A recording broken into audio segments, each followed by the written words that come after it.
Bonjour frères et sœurs et merci de votre fidélité. Les disciples de Jean-Baptiste et les pharisiens observent la loi du jeûne.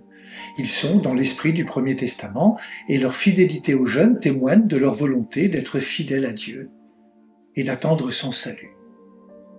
Comme à son habitude, Jésus ne répond pas directement à la question des disciples de Jean le Baptiste, mais en se présentant comme l'époux et avec deux petites paraboles, il les amène à réfléchir sur l'alliance nouvelle que Dieu veut tisser entre lui et l'humanité. La présence de Jésus ouvre un chemin nouveau qui est l'accomplissement de la première alliance.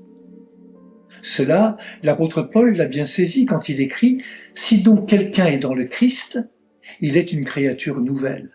Le monde ancien s'en est allé, un nouveau monde est déjà né. » Ce monde nouveau, cette nouvelle création, est un appel à vivre une vie nouvelle en Christ. Le dominicain Maître Eckhart affirme que si nous sommes unis à Jésus, si nous communions à Jésus, nous sommes neufs chaque jour. C'est vers la qualité de nos relations avec Dieu que Jésus nous oriente. En parlant d'époux, il indique que cette relation est de l'ordre d'une rencontre amoureuse et pas d'abord structurée par une pratique stricte de la loi. On se souvient de cette parole de Jésus, il ne suffit pas de dire « Seigneur, Seigneur ».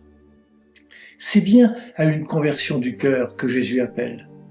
La foi est réelle quand elle augmente, dit le théologien Karl Rahner, l'amour et la charité et la solidarité. Le défunt pape François disait que les racines ne sont pas des ancres qui nous enchaînent à d'autres époques et qui nous empêchent de nous incarner dans le monde actuel.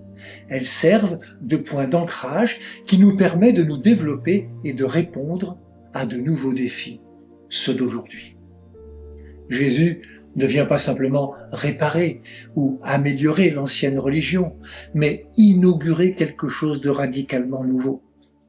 Jésus invite à une conversion profonde, à accueillir la nouveauté de Dieu dans des outres neuves, c'est-à-dire dans des vies transformées et ouvertes à l'action de l'Esprit Saint. Bonne journée à toutes et à tous, prenez bien soin de vous et des autres.